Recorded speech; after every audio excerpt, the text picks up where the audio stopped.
You know all those mermaids you read about in books or see in the movies? Or all the images of mermaids you've seen in ancient paintings, drawings, and sculptures? Well, what if they were real? What if you actually met a real-life mermaid? What would you do? Well, here at Ariel Investigations, we help you solve that problem. If you believe you've seen a mermaid or met one in real life, contact Ariel Investigations. We will help you track down and find that mermaid. Our dedicated staff is available 24/7, day, night, at any time you need us, to help you find the mermaid. Our specialized equipment and sonar makes it easy for us to detect whether or not mermaids are in the area, and do further analysis about the type of mermaid you may have been in contact with. Call now to schedule a free consultation. We can help you learn more about mermaids, the types of mermaids in your area, and next steps on how to further the relationship. So don't delay. Call Ariel Investigations at 1-800-555-5555. Because remember, if you can dream it, it must be true.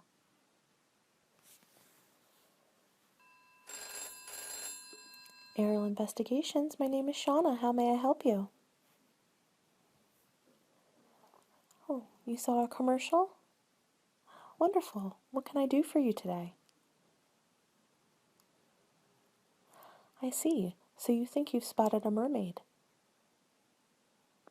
Sure, I'd be happy to schedule a free consultation for you. Is it okay if I take some identifying information, just so we can contact you in the future? Of course, all of our records are strictly confidential. Great. May I have your name, please? And can you spell your last name for me?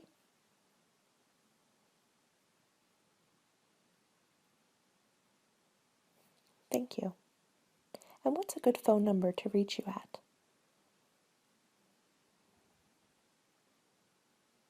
Okay. And can you tell me a little bit about this mermaid that you think you spotted? Where were you at the time? Okay, at the beach? Was anyone else around? You were alone? Okay. And what did the mermaid look like?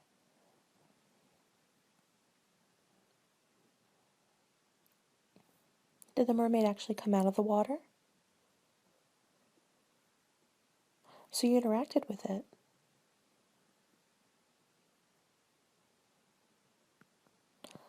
I see, yes. So the mermaid actually got up, walked over to you? Okay, and then when it went back in the water, you saw a fin. Okay. Once the mermaid went underneath, did she ever come back up again? No? Okay. Can you describe the mermaid for me? What color hair did they have? Long or short? Okay. What was the mermaid wearing? Was she wearing any clothes? Okay. Do you have an approximate height? Okay, that's fine. Thin, short, tall? Okay.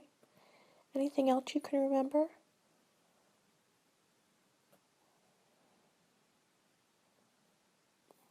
Okay. This information is very helpful. I will go ahead and pass this on to our consultants, so they'll be ready for you when you come in for your consultation. In the meantime, let's go ahead and schedule that meeting, why don't we? Let's see. We actually have an opening for this afternoon. Can we fit you in then? What time would be best? Sure, that works for us. I'm just going to write you in. Okay. You'll be meeting with Melissa. She's one of our finest consultation experts. She's been with us since the start. Okay, do you know where we are located? Okay, if you need any directions, please just give us a call and we'll be happy to help you out. All right, so I have you on for this afternoon. We will see you in a few hours. Thank you so much for contacting Ariel Investigations. Have a wonderful day. Hi. Hi, I'm Melissa. Nice to meet you. Sure, have a seat. So, Shauna tells me that you saw a live mermaid. That must have been exciting, huh? A little unbelievable. I'm sure. The first time most people see mermaids, they're a little shocked. They're not quite sure what to believe. Yes, but our eyes don't deceive us. Yes, only our minds do. So, let's actually talk a little bit about what you saw. So, from what Shauna told me, she said that you were at the beach at night, and that you were all alone. But what time of night? Do you have an approximate time you can give me? Okay. Nope, that's very helpful. Okay. And then all of a sudden you saw someone walk out of the water, correct?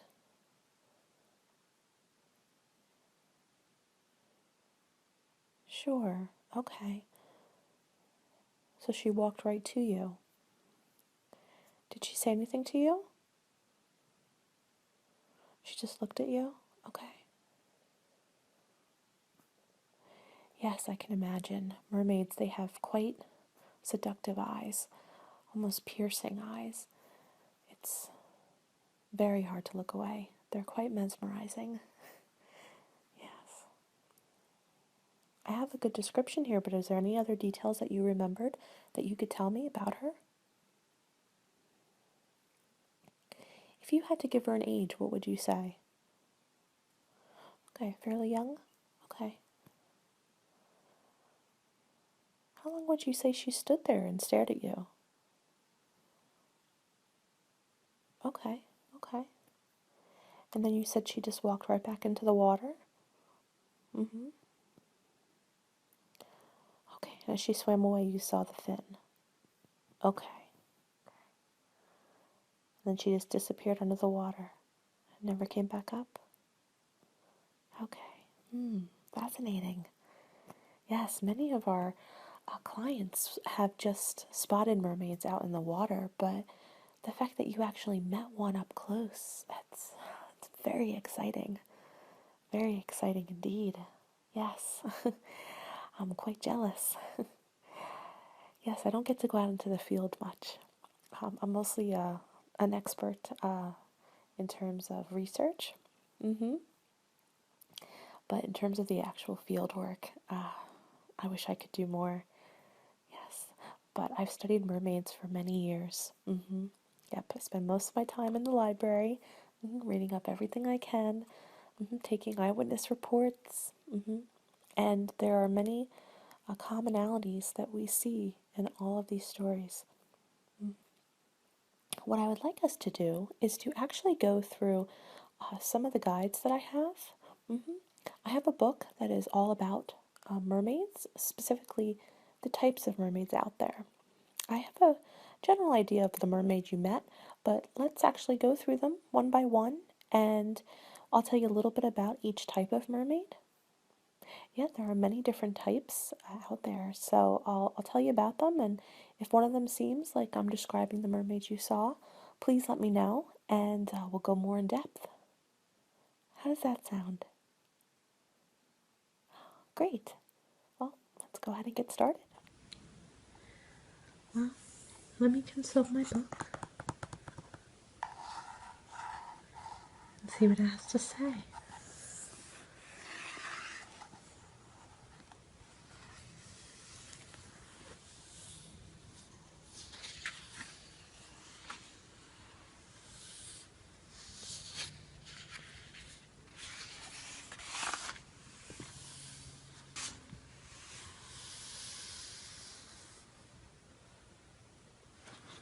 So here we see some information about their accessories and general makeup.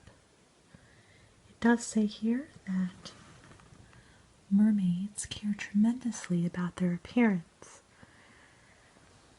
and that many of them work hard to keep their gleaming, glittering scales looking their best.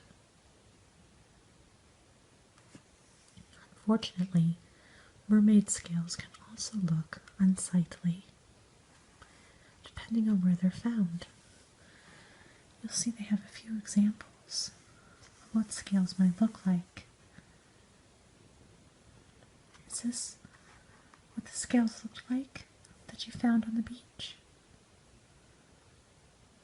Look a little bit like this one.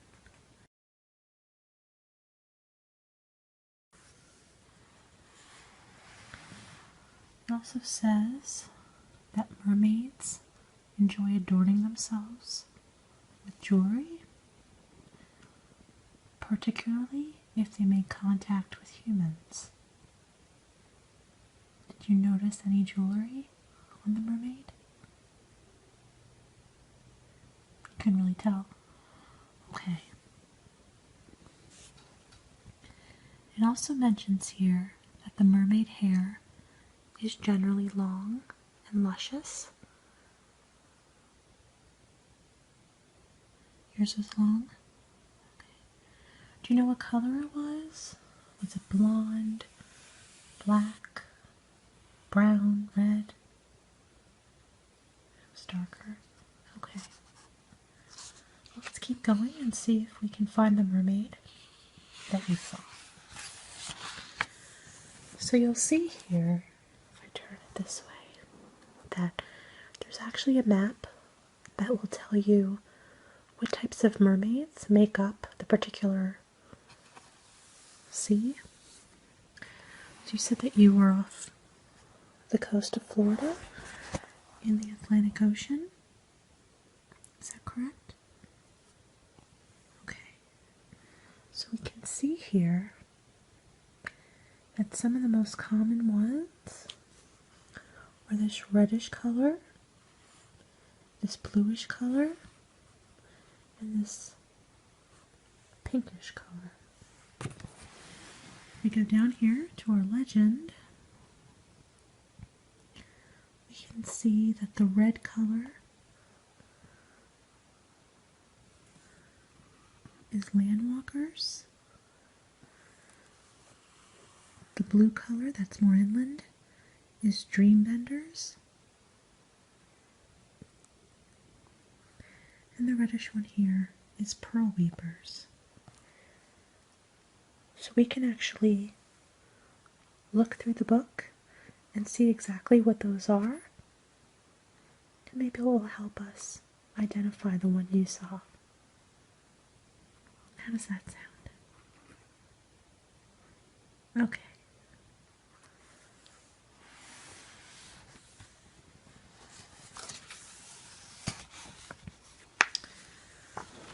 So, one of the types of mermaids is known as ship savers.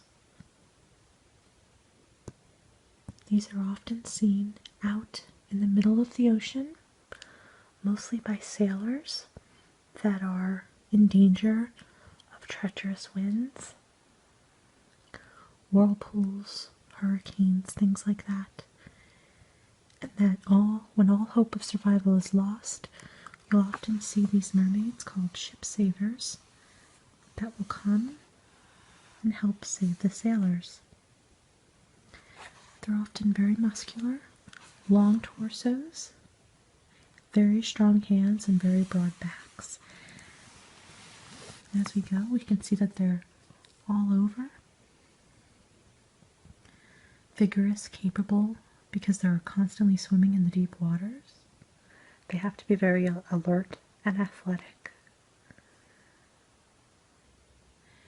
You don't think that's the one? Yeah, you weren't that far out to sea, so, and the weather wasn't too treacherous, right? It was mostly calm? Okay. So let's just go ahead and move on. That's just one of them. Now you'll notice that there are some different types of ship savers, including whale callers. They often will call whales over and ride them to help them get from place to place. There are also ocean racers. They don't usually make contact with humans. They just play a lot in the oceans. Yeah. We also have calm bringers, which are my favorite. They help sailors without even realizing they are. As they swim, a trail of oil will float in the water, which actually has the ability to soothe rough waters. So if you see this bright pearl-like oil residue in the water, and the waters start to calm, you probably were in contact with a calm bringer. We also have hull breakers. They often leave behind some patches of green and gold seaweed. Okay, so let's move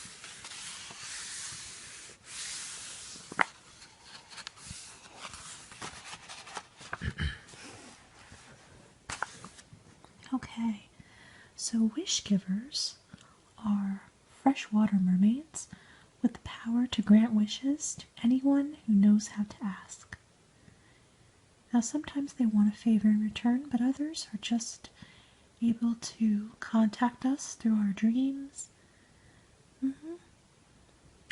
You'll see that wish givers are slightly smaller than others. They're very slender compared to the muscular ship savers. Very delicate, long fingers. Now, they're usually not found in the oceans. They're usually found in small bodies of water, like ponds and streams and rivers. They're very protective of their fresh water.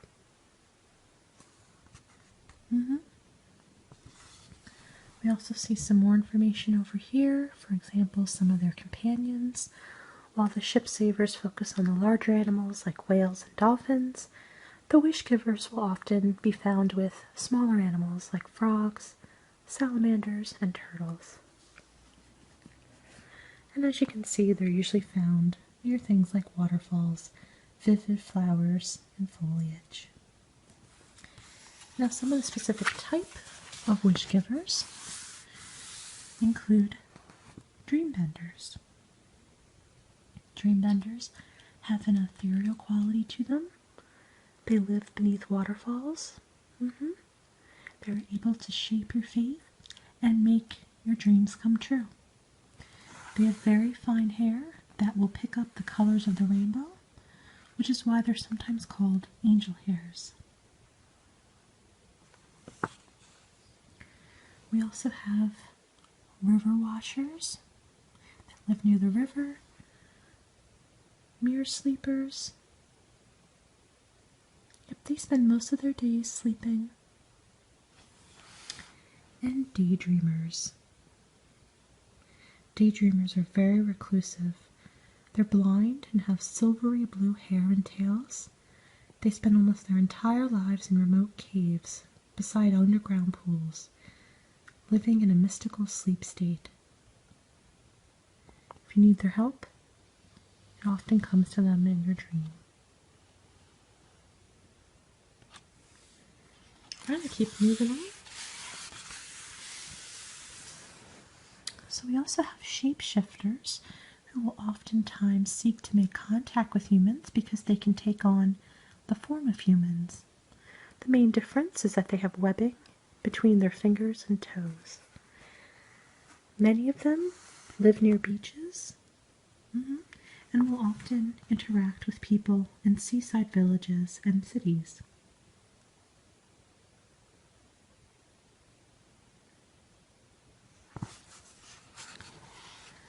Now they have some information here about how you can find them, symbols that they often collect, things like footprints in the sand, and hanging out with animals like sea lions, seals, and snakes.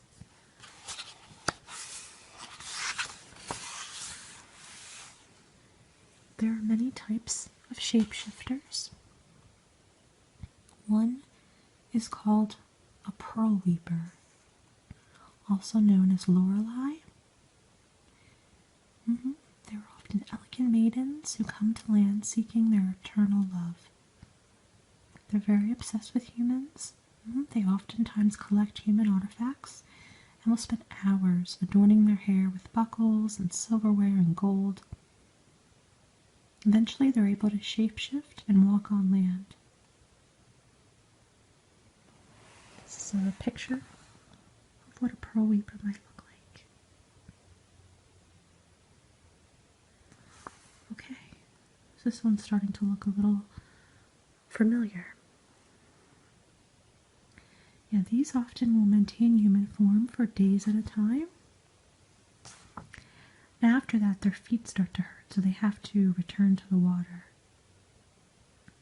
And what that does is that helps their fishtail to form, so it gives their feet a little bit of a rest, so they can go back and forth between the water and the land.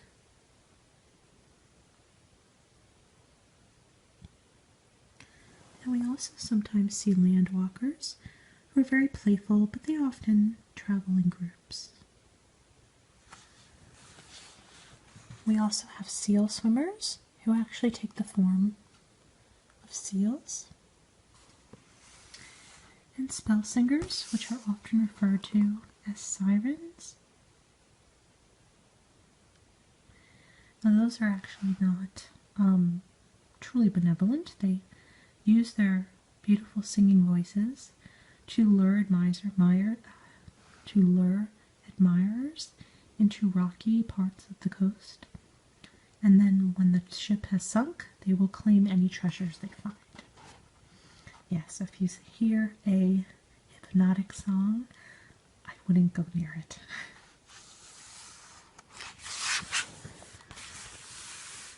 Now we also have some weather workers.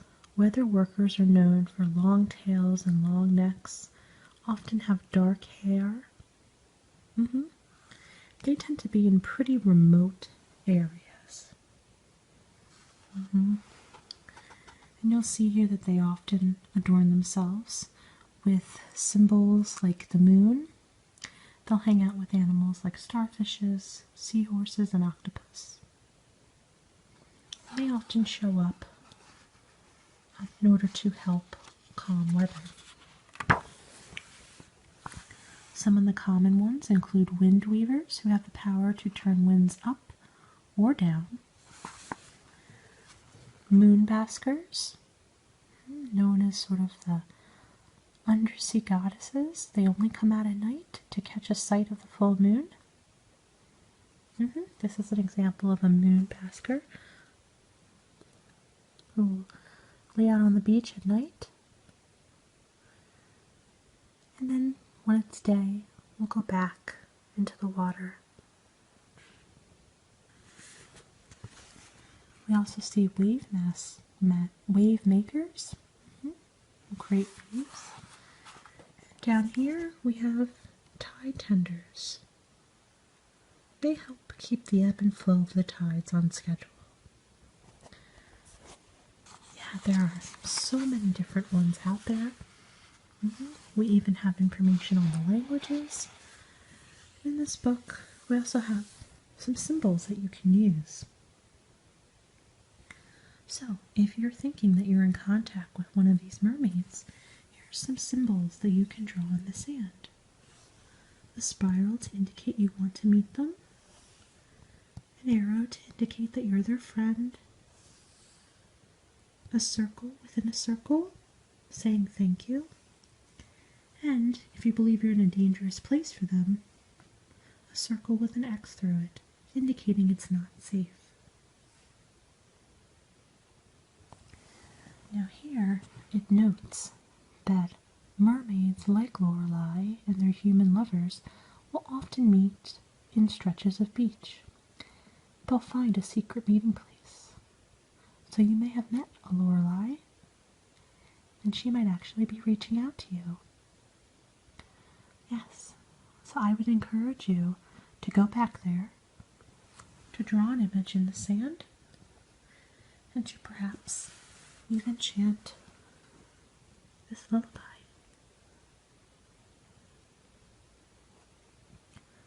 says, "Ocean's maiden, come to me from your home beneath the sea. I will wait on rocky strand to watch you from the solid land."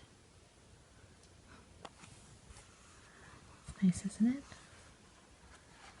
Who knows? She might be watching.